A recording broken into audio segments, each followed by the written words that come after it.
Hello, and welcome to another episode of the Beer Ladies podcast. We are so glad you're back for our second season, and we are off and running. I'm Lisa, and I'm your host today, and I have three wonderful co-hosts with me. I have Katie, Carolyn, and Erica. Say hi, everyone. Hi! Yay! Now, before we go around with what are we drinking and dive into our topic today, do want to encourage everyone to like, subscribe, leave reviews. We really appreciate it. It does help. And you can find us on pretty much at Beer Ladies Podcast almost everywhere, except where we had to shorten it to at Beer Ladies Pod. But you can get us all the places you get your podcasts, on your Spotifys, on all your podcatchers, and of course on YouTube. And so for those of you who are watching on YouTube, you can see us in all of our Oktoberfest glory. So we are talking Oktoberfest, but we're also talking beer festivals in general. But, you know, if you've got the stuff, you have to have the excuse to break these things out. So again, for those of you watching on video, you can see all of this. For those of you just listening, we'll put some pictures up on the socials. So do go check us out there. Again, at Beer Ladies Pod or at Beer Ladies Podcast in most places. So come find us. So with all of the pleasantries out of the way, we'll go around with what are you drinking? So Katie, let's start with you. So I struggled to find an Oktoberfest beer, but I've gone German. I am drinking a Weisser Hirsch, which is a Weissen Hell. Very nice. And I love these bottles with the flip cap. They make with flip cap. They make you feel like you're in, I don't know, like the 1850s, drinking back your beer. True. It's a lovely Hefeweizen. It's delicious. I have my Stein. Very nice. Which was acquired from a legitimate supplier to the Oktoberfest. Legitimate supplier. It's really too big to just stick in a purse, isn't it? I mean, you really wouldn't want to smuggle those home. You kind of have to plan your strategy, for that. And make sure it's like you're about to go back to the hotel or your tent or wherever you're going back to straight afterwards, because they're heavy as well, you know? They're sturdy. They really are. They really are. Wonderful. And Carolyn, how about yourself? What have you got? I'm drinking an Icelandic White Ale with coriander and orange peel. I'm not even going to try to pronounce it because I don't even know how to say it. I'm not going to butcher it. It's brewed from Iceland, but I think it's distributed out of California. So this is the one that I'm drinking. And it's pretty good. Yeah, I've liked their stuff, and we'll put links in the show notes, and of course we'll have it on the socials when we drop this episode. And how about yourself, Erica? So I've got Erdinger Oktoberfest Weissbier, and it has a colorful label with the Bavarian flag colors of blue and white, as well as a woman wearing drindl and a man wearing lederhosen, and lots of proper glassware. And it's one that I had on tap in Paddle Appeal a couple of autumns ago. On tap. So wonderful. And I've also gone for one of the traditional ones. I have a Weihenstephaner Festbier. Although again, possibly surprising for some of our North American listeners, it is not easy to find Festbiers, at least so far this year in Ireland. They're just not making their way here, although I did find them at Martin's over in Fairview for those in Dublin, and it's a lovely sort of pale gold color. And again, for those just listening, I'm showing it. It's in a boot from a different Oktoberfest. It's the same one I got the hat for. It's Lucky Envelope Brewing in Seattle. They have a lovely moving Oktoberfest that goes from brewery to brewery to brewery over there, and these are part of the package. You get to take it home. It's not just a thing you walk out with. But that said, it's strangely difficult to find Oktoberfests here. They are certainly all over North America by this time of the year. And again, probably there's so many people of German heritage that they just make them there. And we'll talk really briefly about some of the differences between the ones you get in Germany and the ones you tend to get in North America. But it's very interesting to me that it's kind of hard to find. And again, shout out to Martin's for having a couple. And I know that Beer Cloud, but again, they're not sponsoring us or anything. We just like them because they're really nice and they do a great job. We'll have all of the big 6 Oktoberfests ready in a box, hopefully in a couple weeks' time. So that's the Beer Club? The Beer Club, yes, sorry, not Beer Club, but they're also wonderful. So yeah, they're both wonderful. They are. So yes, so the Beer Club will have their Big Six Oktoberfest box. So looking forward to that. And again, they're not sending it to us for free or anything. They're just really nice, and we appreciate them getting it. So with that said, I'll do a very quick history. What is Oktoberfest? Why do we do this? So I wrote an article a few years back for Serious Eats about Oktoberfest, and I think most people are probably vaguely aware that it did start off as something to do with the wedding parties. So when I have to go back and see which prince it was. So Prince Ludwig I of Bavaria, when he got married in 1810, October 12th, 1810, you know, the whole city decided to throw a party to celebrate the posh people because, you know, why not? That's what you do. Again, for Irish listeners, you may know him better as the guy who Lola Montez was having an affair with for many years, but also Oktoberfest. So I don't know who Lola Montez is. She was a famous courtesan, and she pretended to be Spanish, but she was Irish. She's a fascinating woman. Definitely look her up. But you know, her big thing was having fancy rich men across Europe, you know, kind of be her sugar daddy, and fair play to her. She earned a living that way. But yeah, so when we actually start to sort of see Oktoberfest kicking off, it actually starts off with horse racing as one of the big sort of draws. That's what people came into, and they didn't add the food and drink stalls as a regular part of things until 1818. But then beginning in 1887, so again, this is kind of off and on, that's when we start to get the traditional lederhosen and drindls as kind of your attire at Oktoberfest. And again, you actually get the permanent beer halls, again, in Munich, starting in 1896. So that doesn't really, you know, it takes a while for a lot of these things that are very much part and parcel of the modern Oktoberfest to really come into being. But I mean, of course, now it's almost like a St. Paddy's Day kind of thing. Everyone has an Oktoberfest every year everywhere in the world. One of the biggest is in Brazil. So they are everywhere, all over the place. But I think, again, one of the interesting things, and I think, Carolyn, you mentioned it before, is that Oktoberfest in Germany, and I'm showing mine again, tends to be very pale, very light golden, tend to be a little lower in alcohol, whereas some of the ones you get in North America tend to be a sort of sweeter, maltier, usually a little bit of a darker amber, and they tend to be higher in alcohol, so you may not want to have 3 liters of an American Oktoberfest, or you may have certain regrets. So I don't know, Carolyn, we'll start with you, and any favorites of North American Oktoberfest? So in Texas, we have Wurstfest in New Braunfels, which is very Czech and German influenced area of Texas. And I actually looked it up. It started in 1961.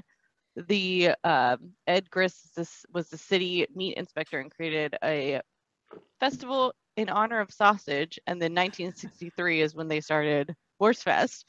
So it runs for 2 weeks. It's right near my college town. So of course, the downside is when you're older, there's a bunch of drunk college kids running around. Also, we don't do beer steins. We do pitchers, because plastic pitchers, because if anybody drops them, they don't have to clean up glass. So but it's fun. I'm going this year. It's always fun to go. They always have sausage, and then they have typical Texas stuff as well on the menu, but they do a good job of adding German influences such as the hearts, the cookie hearts, and I don't know what they're called. I know what you mean. Yeah, the cookie hearts. Yep. Yeah, and so they do it, and they do a good job of adding the and everybody, all the workers are dressed mostly in German attire, lederhosens or dirndls. So there you go. Very nice. Excellent. I also have been to Oktoberfest and I enjoyed it. The one in Munich. Same. It is an experience I would highly recommend to people to do at least once in your life. Excellent. Did you either of you have a favorite tent, or do you kind of just, does it all blur together after a while?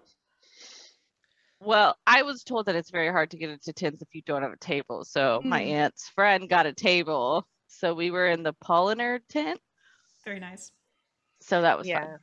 And I was not that organized at all. Landed over going, oh, crap, we need to be in a tent. Or they don't serve you unless you're sitting down. Right. So I think we went on the very start. I can't even remember what year it was. It's about 20 years ago. And I think after the first day and the weekends, so we were there during the week and it was fine. And they even have like family days where you can bring your children into the tents and so. Now you can't have them if it's not family day, obviously, because there's drunken people flying around the place. But yeah, it was after we went midweek. Well, we arrived at the weekend, but we stayed. I think we flew back on like a Thursday. So it was fine midweek for us to not have booked a table and just rock up somewhere and find a place to sit. Nice. And we were a group of about 6. Yeah. Yeah. And now I want to go back and go to Germany and do like some of the smaller beer festivals around that time. I think that'd be like the more local ones. I feel like that'd be fun. Yeah, because you can only get the 6 beers that are brewed in Munich at the Oktoberfest. So if you think of it as something like, the Great British Beer Fest or a Brewers Fest in the US, you don't have all of these little styles and a little tasting glass. You're very restricted as to what you can drink. Yeah, and absolutely. Eat. Yeah, although again, I would welcome some pretzels. That would be fantastic. I think again, business opportunity. Anyone in Ireland, soft pretzels. You'll make a killing. Put them in a pub, salty. There's a bunch of Americans that want soft pretzels. Yes, please. That too. Absolutely. I got when I was there. They sell chickens, and I don't know if they cook them in butter or something. So you had a hard day's on the Steins, and it arrives and it is probably a heart attack waiting to happen, but it is delicious. It was the nicest chicken I have ever tasted. And then they serve your wursts as well there. Oh, it was lovely. Everything was amazing. Yeah. How about yourself, Erica? Well, I think I mentioned this last season that I grew up near one of the largest German population. So in Minnesota, there's a town that is 66% of German ancestry. And I think that's the most per capita. Oh, wow. Per capita in the US. And I'm going to be going back to Minnesota and to Colorado in a few weeks for a holiday. So we'll be having lots of Oktoberfest and pumpkin beers. And going to Schell's Brewery, which is the second oldest family-run brewery in the US, founded in 1860. So yeah, before I would have turned 21 and been able to have beer, would have enjoyed like the live music. Like we learned polka dancing in school, the schnitzel and currywurst, the costumes, the decorations. And then as an adult, I spent a lot of time living in Boston. So like Harpoon and Sam Adams had their own festivals. And one of my favorite Oktoberfests was actually at the Maryland Zoo in Baltimore. It was called Oktoberfest, and they had a little polar bear logo. But I'm in the throes of planning my 14th trip to Germany, and I kind of have an unpopular opinion that I really don't like crowds and have no desire to go to Oktoberfest itself. And this was even before COVID. I kind of like more of a quiet, low-key pub where I can maybe practice German and learn more about the history and culture than be in a really loud environment. Yeah, absolutely. Yeah, and I've only been to Munich in the off season, so I've been to all of the beer halls, the sort of the bits that they extend the tents out of, but it's been very low key, very calm. Although of course it was still very much for the tourists, where they'd have the bands and all of that kind of thing. But at least it was a little more I don't want to say introspective, but definitely a little bit more low key, and so you could try different things. And because it wasn't Oktoberfest too, you could have all the other seasonal beers, not just the Festbier, but or the Märzen, depending on. But I've definitely been in the spring and had some really lovely like Maibachs and Keller beers, and just really nice to have some of that variety. Which like you're saying, Katie, that's not what you get at Oktoberfest. It's just it's going to be what you get from each tent, and off you go, and you'll like it. So I mean, you will like it. It's delicious. Oh, you do like it. It is delicious. It is so delicious. Absolutely. And I would you were in your intro. You were talking about tips for going to festivals. Yes. If anybody is going, I would urge them to learn a very complicated little German song called "Ein Prosit," and it basically goes "Ein Prosit der Gemütlichkeit," and then it just keeps repeating that over and over and again. But you can totally impress your friends because they will play it, and everybody starts singing it with their steins. And I think it just means it's like a toast to all of our well-being and stuff like that. Yeah. But we're all due, right? You know, there we are. So it's literally 4 words. You can do that if you ever go there. Okay. Absolutely. And I've got. I'm just showing the camera. I've got my little Oktoberfest T-shirt on too, so it looks like lederhosen. But this is from, again, the sort of moving Oktoberfest I mentioned before, which happens in Seattle in the Ballard neighborhood, where you go from brewery to brewery, and it's nice because it's both a mix of just kind of sheer sort of bacchanalia, but you can also bring your kids. There's activities, and the pro tip there is to stay sort of one stop ahead of where the Oompa band is, because as soon as the band rolls in, it all kicks off. But if you're kind of one brewery ahead, it's very chill. Kids can play at the kids games. You can get things like this lovely boot and the hats and all kinds of fun stuff as you carry on. But it's nice that it really does have that kind of community feel where everyone is welcome. Everyone just sort of turns up, and they do kind of, again, cheat a little bit more. You can get all your Festbiers, but you can also get whatever other thing is there. It's just that if you get your Festbier, you usually get a boot like this or a Stein or something else just to take home. So it's a nice. It's just a nice way of doing it, and it's definitely a festival I miss because it was a lot of fun, and I think they do a good job, and it's just really well organized. But I think with that said, we want to talk about other beer fests too, and kind of some of our favorites, some maybe that we've seen things we don't like, and I think we want to really have a sort of that sort of cautious eye too that you have to have when you're a woman attending a beer fest, because sometimes you just gotta have your wits about you, even if you're in a group. But that said, who wants to lead off? Does anyone have a favorite festival that they've really enjoyed and hope is coming back, or even something where you're like, wow, this went south? I'll start off. A couple years ago, I went to ABV Fest, which was in Belfast, and it was held in a really beautiful historical church. And I found that the staff were really friendly. There was plenty of water. There were timed entrances, and they had really good food options, so you could stay hydrated and kind of coat your stomach. I think I had like a mac and cheese burger with Mikkeller beer in it. I think they stopped running it just before COVID hit anyway, but it was nice to be able to talk to the brewers and learn something about those specific beers, and just to have almost like a family friendly atmosphere. Like it was like quiet enough. And yeah, I guess for my personality, that was like a little more easygoing, I guess. Yeah. And I think like what you're saying, I think timed entry really can make a big difference of keeping the crowds a manageable size so that you can actually talk to people and not feel like it's just a kind of moving disaster. But definitely. How about you, Carolyn? Well, because I've only really been to Oktoberfest and Wurstfest. I mean, they're both different. That counts.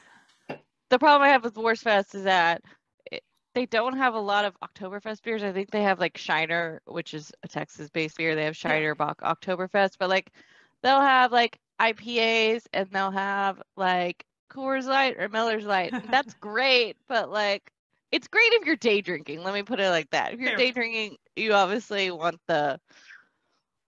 and your goal is to get drunk, then you want the one that you can easily drink. But I have not been in a couple years, so hopefully this year they'll have some more options and maybe some more Oktoberfest beers. That would be fun. I don't like that it's always packed and I mean, I went to school 30 minutes from there, so there's always a bunch of drunk college kids, me being one of them at one point in time. But now that I'm older, I'm like, can we go earlier in the day? Yeah. Yeah. Oh, So that's when you know you're getting old, isn't it? know. And you're like, and we have to pre-book to get a seat because I'm not standing all night. Yeah. Well, no, you don't pre-book seats here. Like it's a free for all. If you find a table, you better grab it and have somebody go get your beers or whatever you need because you'll lose it. So Yeah. I prefer to day drink nowadays. Which is more low key, right? I mean, it's all good. Yeah, having that table is important. How about you, Katie? Oh, I think one of the more memorable festivals I've at was an Oktoberfest. It was in a tiny little town called Taibe in the West Bank in Palestine. Oh, wow. I was living in Jerusalem at the time, and my husband and kids, I think our youngest would have been 5 or 6 at the time. So we all set off on our trek from Jerusalem. We got a bus to Ramallah. It was a regular big bus, Yeah. and then we ended up on like a smaller little minibus from Ramallah out to Taibe, and it was really cool. So yeah, it was a trek getting there and a trek getting home as well. The Brewers are a Christian family, so obviously other religions that live in the West Bank, most of them don't drink.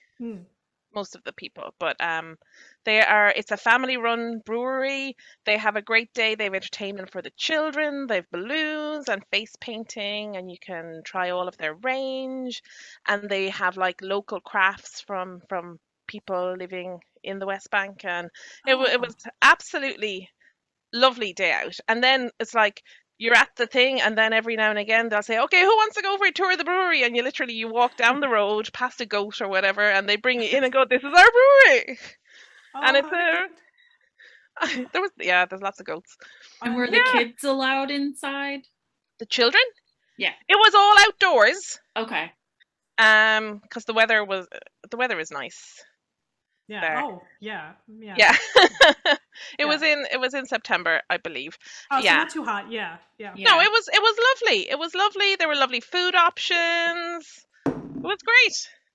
So that was definitely the most memorable. I've been to the Oregon Brewers Fest. Oh, me too. Yes. Yeah, I love that. That's big business. Yeah, and that's an interesting one too, because it is family friendly as well, although there's so much, like just the scale of it is so big that it's nice. You can go in and out, and yes, you can take the kids, but it's also kind of like, it's so big, do you necessarily want to? Like it's a lot to, you don't want to have, like 30 tastings when you're trying to, watch your kids. Trying to make sure a 6-year-old doesn't run off and Yeah. And I wasn't there with children at the time, so I don't actually remember what kind of activities they had or anything like that for children. I feel like there were a couple, but they were like they were sort of age appropriate for neither kid at that point. So one was like whatever, and the other one was too small. It was like missed the mark. But again, they tried. I mean, it was good that you could do that, and you could again wander in and out, which was nice. But it's still a lot. So I'm a little bit, I don't know, wary of some of the family-friendly brewers festivals or brewing festivals, with the exception of 1 or 2 Oktoberfests where I know there is something to do, and it's not the kind of scene where people are just like gonna try 50 different beers, because then even if you're still being responsible, other people are not, just because of the sheer number. So it's one of those things you have to kind of keep an eye out for. And again, I think, Carolyn, your point about tables, I can think of a couple festivals I've been to where that's where I've had kind of, a couple of not so great experiences, is sort of having to share a table with people, which should be fine, but having a couple kind of creeper dudes at those tables where you're just like, really? And again, if you're there with friends or, especially either with, male friends, etc., there's someone usually there to be like, maybe lay off, but, people have had a couple drinks and they start to feel like you're their best friend. You're like, no, dude. And again, I've never had anything that felt like it was a dangerous situation necessarily, but definitely things where I was like, spidey sense is off, and now I have to leave this table because there's a weird guy here, and annoyed that I'm the one who had to leave. So. I think if they have a good security team, then they would be astute to kind of see and hear what's going on and help take care of that. Absolutely. Yeah. Another point I think for women attending festivals is to kind of have a buddy with you and, you know, make sure that there are ample bathrooms with toilet paper and just kind of practical stuff. And just, waiting around and making sure that your friend is safe. Yeah, definitely. Even I will say I've had some wonderful experiences. Seattle has this Women in Beer festival that is phenomenal, just really, really good. But again, you want to be mindful of your surroundings, and just it's a pretty big festival. And I think I've almost always gone alone, but I've always at least known enough people there that you can kind of, you know, keep an eye out. And even if you're not kind of with someone, you're still kind of in someone's line of sight, if you like. But again, you know, you want to be mindful of, am I eating enough? Am I drinking enough water? You know, you have to be, you know, thoughtful about that kind of thing. And I think one of the big things I've learned kind of over the years is if you don't like something, you can pour it out. You don't have to finish the sample of the 9% beer that you're like, you know, this wasn't my thing. You know, don't be precious about it. You know, yes, someone made it and it may be fantastic for someone, but if it's not for you, don't feel bad about pouring it out, getting some water, you know, taking a break. I think it's important to pace yourself at these things, and it can feel sometimes, again, if it's a big festival, if there's 70 tables and you want to try something from all of them, that adds up. So you got to be, you know. Yeah, I would say a pointer for that is if they have a really good printed out program, then you can kind of pick and choose and prioritize where you want to go, what you want to drink, and then take advantage of any free samples and maybe make notes in your Untapped or take photos of what you want to go back to, and always have a plan of like how you're getting home. Like ideally it would be in a place that's accessible to public transport or would have enough taxis. I actually just remembered this. I went to a beer festival in Ukraine. I just remember this is, I went to a beer festival in Ukraine. I was visiting my friend. She's like, there's this beer fest going on. Do you want to go? And I was like, of course I want to go. So I remember that being a lot of fun. Of course, it was helpful to have somebody that spoke Ukrainian because not everybody speaks English. And Ukrainian, I've tried to learn. It's very, very hard to learn. I've tried. Oh my gosh, that's funny. So that one was fun because it was just something different. I mean, it was still like a similar concept, but it was just I got to try different beers. I don't remember what I drank, but I remember the meat good. So oh, nice. And so that you don't get much of that. I wonder though if I went to one of my, you know, local Eastern European markets, if there would be more Ukrainian beer. There's, you know, certainly Polish beer. I wonder. It's an interesting thought. I don't know. Another, like I've been to a beer fest. So I was at the Great British Beer Festival 1 year as well. Have you been to that, Lisa? I've never been to the Great British or Great American, neither one. So I just found you have to pick and choose because there's just so much there. You are not going to get to try. Even like I don't know, like a tenth of the beers. Yeah. But it's a great one for cask. If you like cask, like it's not specifically cask, but they will have a cask area. Which never made it. Well, isn't in Ireland really at the moment. Cask. Not at the moment. No, I was hoping there would be more back, but not yet. I think maybe once things open up more, like the Galway Bay pubs and JW Sweetman's and the Underdog would have some.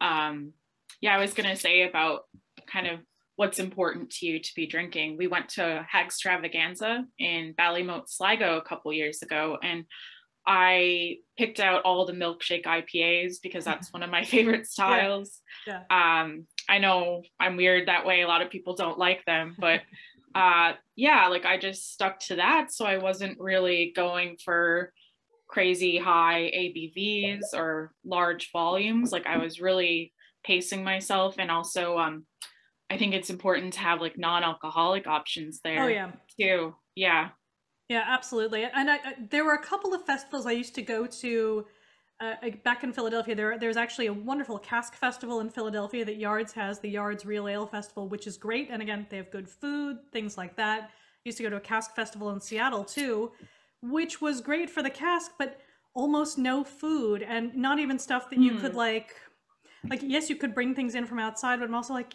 guys, and granted, things were lower ABV by US standards, but still, like, you want to have more than like some pretzels and like hard pretzels, not like at least something with some heft to it. And I always thought, like, could you not just get a vendor in, just someone to have, cheese or just anything, so it's not just like carbs on carbs on carbs. And I can remember getting into conversation with a woman at this was specifically at one of the Seattle Cask Fests, who was like, I've saved all my calories so I can just drink. I haven't eaten anything today. I was like, oh, honey, no, don't, no.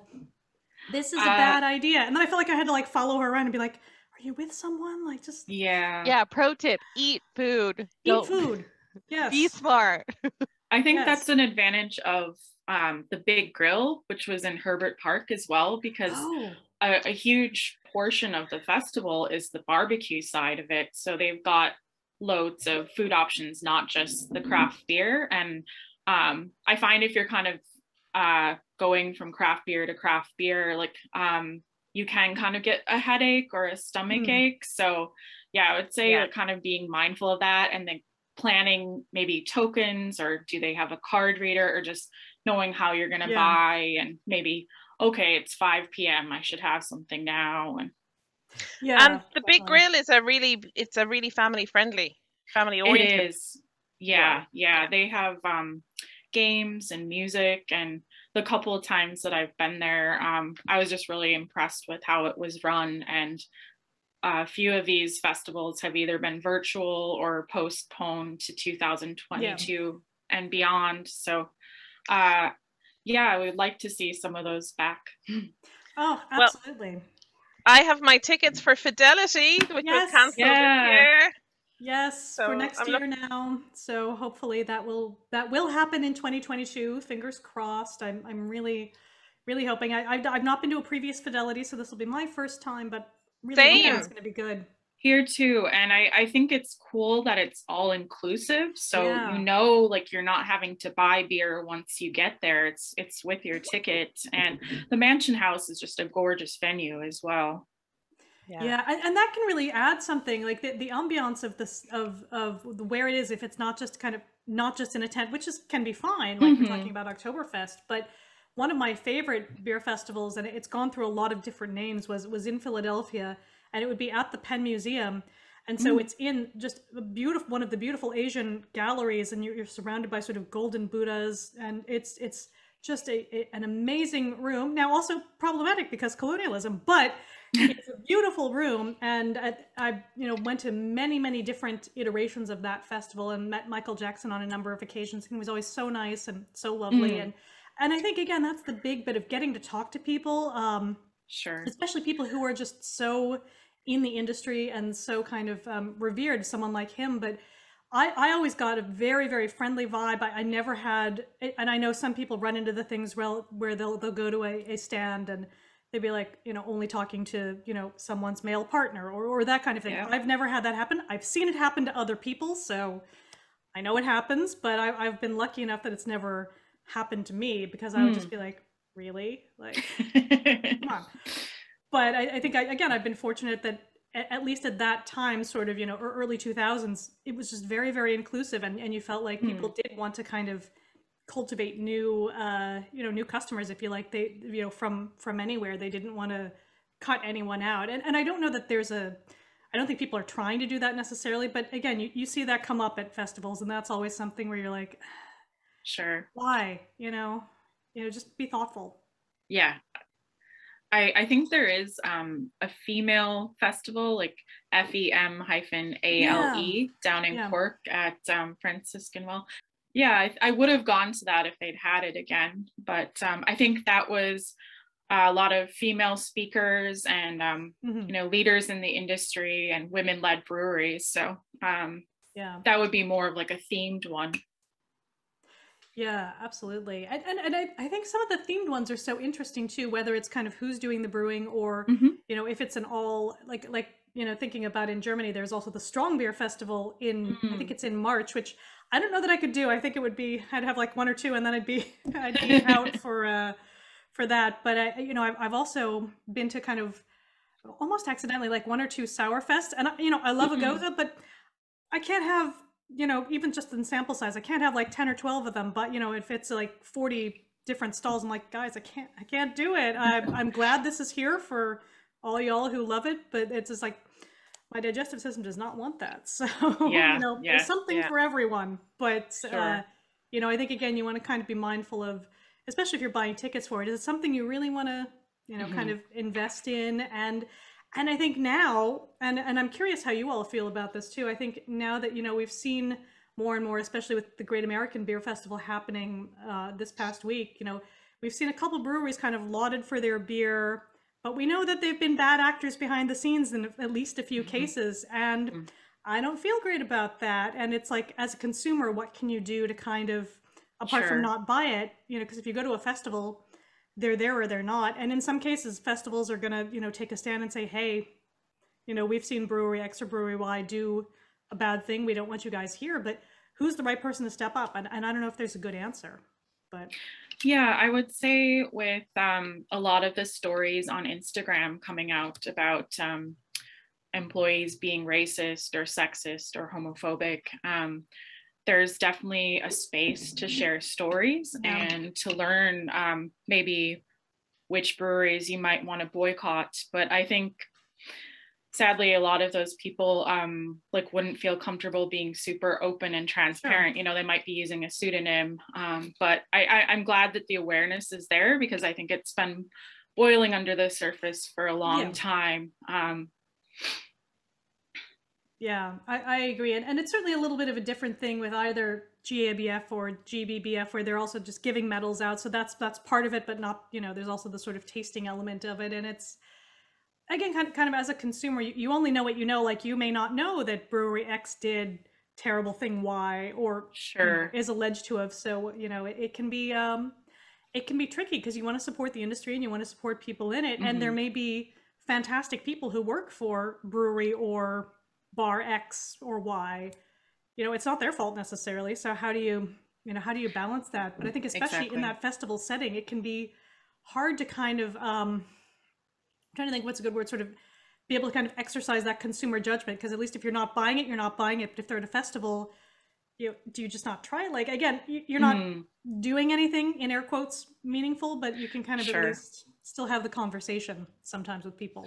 Yeah, I think that's important, is just to kind of pass along that knowledge and have discussions with others, and maybe we will eventually see change in the next few years.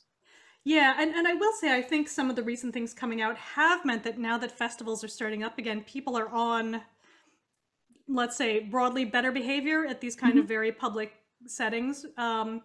At least I've not heard anything terrible coming out from the festivals that have happened so far. But again, you tend to hear about these things very much after the fact. But I think it's, again, kind of as a bigger consumer, you always have to kind of keep an eye out, like, oh, do I want to support X or Y? And then it just gets so hard too, because at a certain size, like you don't know what's going on behind the scenes. And you know, so it's tricky. Although I think there's the flip side too, because there are big breweries making great beer, and you want to go to a festival and try these things. True. And it's you know, the FOMO is real when it comes to a festival. Yeah, for sure. You had mentioned Märzen beer earlier, and I was wondering if we could circle back to that. Absolutely. Because I believe back in, was it the 12th of October, 1810, when the German Oktoberfest first started, Märzen beer actually became the official beer of the festival. And eventually it was sort of an annual festival to celebrate agriculture. And I think it shifted from October to September to kind of coincide with the hops harvest. But the Märzen is called a March beer, and it was illegal to brew beer between the 23rd of April and the 29th of September. So to prepare for those long summers, the brewers were producing large quantities to last them until the autumn. So I just thought that was interesting, because I'm sure it's a bit different now with climate change and Oktoberfest happening in other countries. But yeah, like there weren't really Oktoberfest beers as a term until 1872, and that would have been Spaten, who were the first brewery to coin that terminology. Yeah, and it's a really interesting thing too, because, you know, at least per BJCP, they're all the same. But I feel like, and I could be wrong about this, but I feel like, at least like in North America, your Märzens do tend to be more on the maltier, sort of sweeter side, while your kind of Oktoberfests tend to be a little bit lighter, but not necessarily. I mean, it was with all these things, there's so much variation. And, you know, from Pennsylvania, Victory makes a fest beer that's one of my favorite things in the world, but it's definitely on that sort of, you know, darker, sort of sweeter end of the spectrum. And you know, again, sometimes, do they cross into kind of Vienna lager territory? Probably. So it's an interesting thing though, because I do feel like, to an extent, more maybe on over here on the European side of the Atlantic, like the Oktoberfests tend to be the lighter, more golden, versus the kind of, you know, more amber lagers. But again, it's not 100%. Yeah, and I think back when Dublin had an Oktoberfest, I want to say Erdinger were kind of one of the sponsors. Yeah. It took place down in George's Dock, but it was something that kind of fizzled out pre-COVID. Yeah. Do we want to list the 6 breweries that are kind of the exclusive official? Yeah, no, let's do it. So we have your we'll do a competition. Weinsteifener won though. I didn't think Weinsteifener was one. No, and Erdinger isn't either. No. So but Spaten is, yes. Spaten, yes. Hofbrau, yep. Augustiner, yeah. Yeah. I have Hacker Shore. Yeah. Polaner. Yep. And who's the last one? I think it's Lowenbrau. Lowenbrau, yes. Yeah. Absolutely. Oh, good job, everyone. You guys are smart. Now, I had to think about that for a while. I have a little Hofbrau sort of stoneware cup, but little, like literally, it's like the size of a thimble, and it's adorable. But you're not going to drink much out of it. No, and it's funny because when I went to that Hofbrau house in Munich, and you sit with people that you don't know, the people across from me were wearing a Minnesota jumper. Oh, how funny. So, like, we're from the same place, and then we got talking about the big Catholic farming communities, and both of my parents have German roots, and I've done 23andMe, so I can actually see in Bavaria like where my heritage is from, and it's kind of like a third home to me at this stage. But I also have a story from the Hofbrau house when I was there. So yeah, you talk about these, you just have big bench tables where you just end up sitting with complete randomers, and we were sitting with a bloke and his girlfriend, and he was German. They were both German, and he was like really nervous, and we were like, is there something dodgy going on there? And then she went to the bathroom, right? And he was like, I'm going to propose to her tonight. Yeah. God. And he was shitting bricks, like getting ready for this, and we were like, oh my God, you have to do it, and what do you want us to do? Yeah. So we got them to shout it out over the system. Oh, that's adorable. And then he asked her, and then we all bought him beer. I don't know, maybe this was a stunt. Was this a stunt? I hope not. If he was acting nervous the whole time, I don't think so. Yeah. And he was visibly nervous. Oh, you know. It was so Did she cute. say yes? That's the real question. Okay. Oh, how sweet. That's amazing. Oh. The location is lovely just for if you want to just strike up a conversation with someone, anyone, you know? And for our listeners who aren't on YouTube, Katie is wearing drindl, and she has her hair in pigtails with a background of Zoom that looks like a German beer hall. And I was wondering, do you guys like to buy merch when you're at a festival? Is that important to have shirts or glassware or bags? I do like to have it, but then I sometimes come home with things I didn't anticipate buying. So especially we are going to need an example of what you have brought home that you didn't anticipate buying.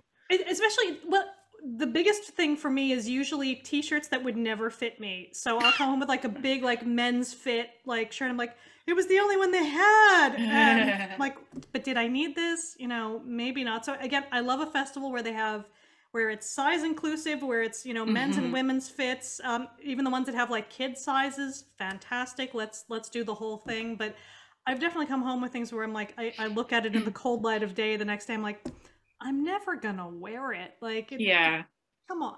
So I tend to go for something small or cheap these days, like a sticker or Stickers, I guess, a face mask.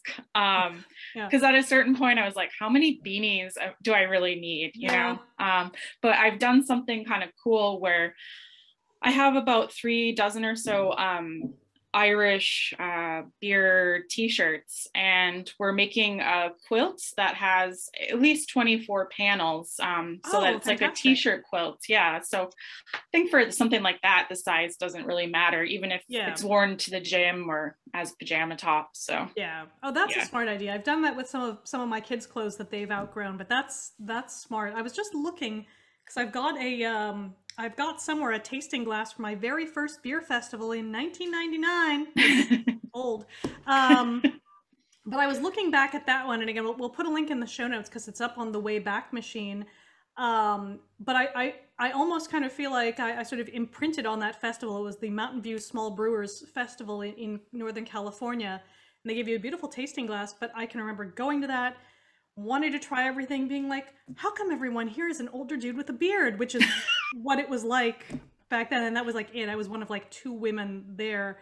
And all the beers had sort of slightly like D&D kind of names. They were all named after dragons, or, you know, it was adorable in retrospect. But I remember coming home with like 2 just enormous men's t-shirts, because that's just what there was. And I feel like I've repeated that pattern, you know, over the years. But yeah, somewhere still have the glass, and still have some shirts I bought there. But I actually have a really nice shirt from the Oregon one.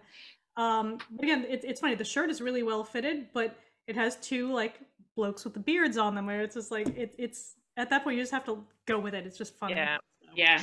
And I have some of the little mugs from the Oregon Brewers Fest as well, and they're great because they're plastic, so you can give them to kids. They're great for the kids. They're great. Absolutely. And they bounce. They're brilliant. Yes, absolutely. But yeah, I would buy glassware and maybe t-shirts or mugs or something. And like I like that. it when they give away the stickers and maybe like beer mats where you can just like, you know, come home with a bag. I mean, that's my other actually festival pro tip, is to wear a cycling top, because you've got the little pockets in the back. And if you're coming home with beer mats and stickers, you're just like stick them in the back, and you don't need to carry anything. So and you can also put in have a water bottle too, so that you're not having to rely on other people. So pro tip. Yeah. And I would like to know, like, post-COVID, you know, what do we want to see our beer festivals like in terms of cleanliness or hand sanitizers or my God, one of the things that I'm loving about post-COVID life or COVID life in Ireland is table service. Oh my God, right? Yeah. I know, and I do know it gets rid of some of the spontaneity of chatting to randomers at the bar and stuff, but it's so good. I love it. I really like it too. I agree. I don't know, Carolyn, how is it in Texas? I feel like you guys are probably... We're open. I mean, the Wild West, everything's open. I mean, they still do, some places do a better job at social distancing tables than others. I mean, that's just but most people are Austin, so most people are vaccinated. Yeah. I mean, the 3rd shot is out right now. So, I mean, everything's open. I went to a brewery and a distillery yesterday. I mean, they were both outside, so... But for the most part, they try to have, it's just too hot. Actually, yesterday it was perfect, like it was perfect. But normally it's just too hot to be outside. Oh my God. I literally turned on my heating for the first time since last spring today, because it's chilly today. It was. I could smell someone's coal fire as I was walking. But things I like to get, it's a big North American things, is Koozies. Like they're easy. If I lose it, I have like a pile of ones that I don't really want to lose, and then I have a pile of ones I don't care about. So it's just kind of nice to like have some, just to like, if I lose it, I lose it. And anytime I go to concerts or whatever, I'll grab a koozie just because it's easy to carry. Yeah, it's not a t-shirt. Like if I lose it, it's like $2 or $5. I'm not gonna be mad about it, but like, versus a t-shirt I have to carry. I'm with Erica. I try to get little stuff because I don't want to have to carry it all day. Sure. Yeah, again, stickers, love stickers because small, even bottle openers. Bottle openers are nice, but not the cheap ones that fall apart. Like no one wants that. No, the cheap ones that don't actually fit the bottle lid. Yeah, yeah. Those. What were you saying, Erica? Well, Hope Beers sent me a free one with a merchandise order recently, and it's kind of like the size of a credit card, and it's metal, and I'll never lose it. Like, it's just very sturdy, it won't break, and it looks cool. Like, it has one of their logos on it. Yeah. I think I've got a Rye River one that's very similar. Oh, very good. More of those. Sturdy. Yeah. More of those. Yeah. If you're listening, small, we want more. Small. Yeah, we like these. We're going to manifest more credit these card BA. size. Yeah. Yeah, and again, the metal, so they're not going to break. It's really solid. It's nice. You know, again, you can put your logo on it, and make it really attractive. It doesn't have to be this cheap plastic kind of a thing. You know? And it's not like an uber hipster. Yeah. Bottle opener. I think I got one once that was just basically a nail in a little bit of wood, and I tried to open beers with it, and it just didn't work. I was like, no.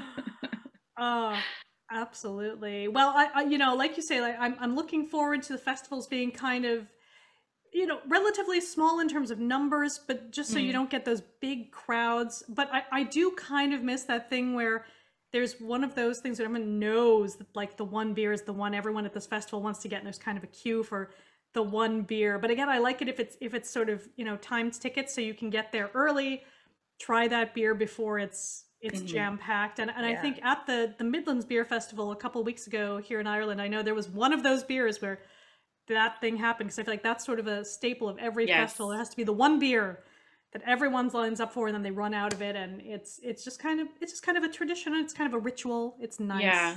At the RDS, that was definitely the Trouble pumpkin brew. Like it sold out very quickly. That's right. They're making it right now, so I'm sorry, Katie. I think I talked over you there. Oh, no, that's fine. Oh, okay. No. Yeah. I am. So I have tickets. I'm going to the Oktoberfest in Dead Center. Oh, yes. Oh, cool. Now, it's not because of our restrictions in Ireland. It's not until the end of October. But something to look forward to. So I have dusted off my outfit. You know, absolutely. I'll be looking forward to it. If you see me there, say hi. I would have been there if it hadn't been for I will have no childcare that weekend. So otherwise. It's a fun spot, and Athlone is easy to get to on the train. So yeah, I have never been. Well, I have been to Athlone. I've never been to Dead Center though. Yeah. They have a really cool space that has a patio along the river, and that's nice. Wonderful. Well, I think we're about to wrap up. I don't know. Anyone have anything else they're looking forward to, or any other beer festival pro tips? Well, I would like to see something come back to the Dunleary Ferry Terminal, because that was just around the harbor, and they had food trucks, which I think post-COVID would be nicer than the ones in the convention center or the RDS. And I'm looking forward to going to Vienna. I'll be there for the Christmas markets. So that'll be wonderful. Yeah. Excellent. How about you, Carolyn? Nope. I mean, just October. I mean, Worst Fest. You're trucking on. You're trucking on. It's in November, and it's our homecoming game for school. Which I mean, I don't go to the game, but just to see random people. Oh, I love it. I don't know. Maybe I'll do a beer festival in my back garden. So y'all are welcome to come over, and you know, we can just. I'll be there in spirit. I'll be there. You can zoom me in. We'll zoom you in. I love it. Yeah. Or we could go like ABBA and hologram you in or something. Yeah. Oh, I love it. Well, wonderful. Well, we will go ahead and wrap up. So thank you so much to Katie, Carolyn, and Erica. And again, subscribe at Beer Ladies Pod or at Beer Ladies Podcast. We really appreciate all of you listening, liking, subscribing. And with that, we will say goodbye. So thank you, everyone. Goodbye. See ya. Prost. Bye. Prost.